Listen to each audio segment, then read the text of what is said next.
Oke, halo semuanya. Kembali lagi bersama saya Daniel Salim. Kali ini bukan membahas tentang soal matematika, tapi ingin mengintro kenapa kita belajar tentang pecahan parsial.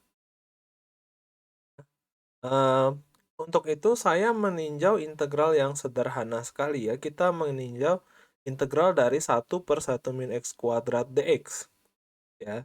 Nah, sebelum pecahan parsial, biasanya teman-teman kalkulus itu belajar tentang substitusi trigonometri, yang dimana kalau bentuk a kuadrat minus x kuadrat, orang-orang akan langsung terpikir untuk melakukan substitusi dengan sinus. Nah, kalau kita memanfaatkan substitusi sinus di sini, ya, 1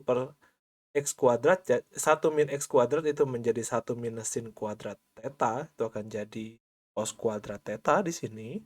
Ya, dx-nya menjadi cos theta d theta, dan kalau kita hitung lebih lanjut, kita mendapatkan bentuk integral sekant dan hasilnya seperti ini.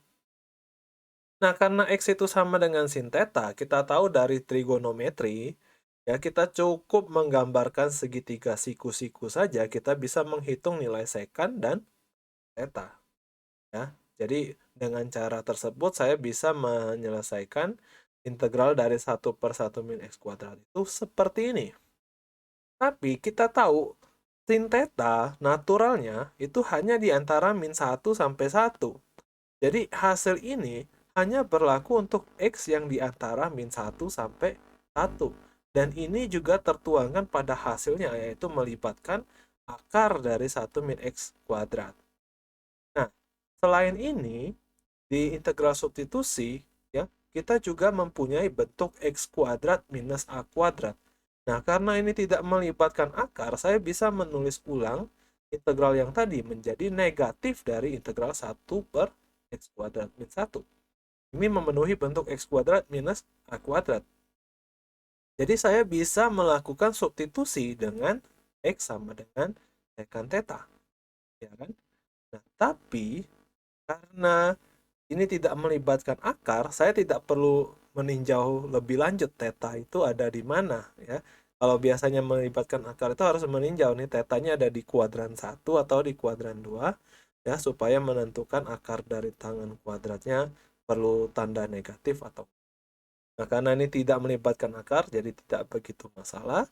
Nah, hasil integralnya menjadi seperti ini ya, kita melibatkan integral dari kosekant theta. Nah, seperti tadi, karena kita punya X sama dengan secant theta dengan bantuan dari segitiga siku-siku, kita bisa mencari nilai kosekant theta dan kotangen theta seperti ini.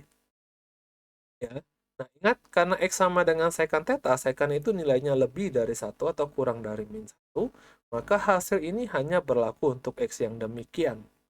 Nah, menyimpulkan dari intro pertama dan intro kedua, saya mempunyai bentuk yang seperti ini. Ups, agak macet ya komputer saya. Nah, dua, dua hal yang seperti ini, ya.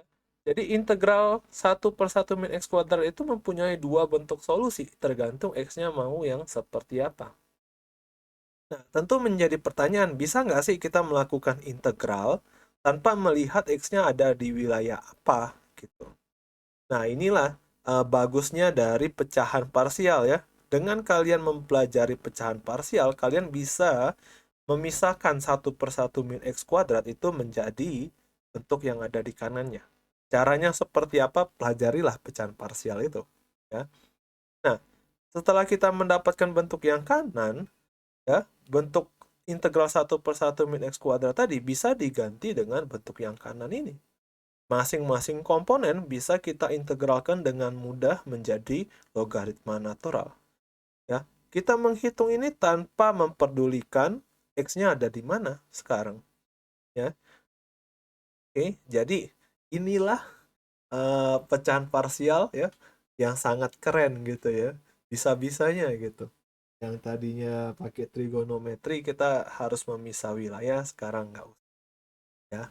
Oke, demikian dulu. Semoga bermanfaat dan semakin senang untuk belajar pecahan parsialnya. Bye-bye.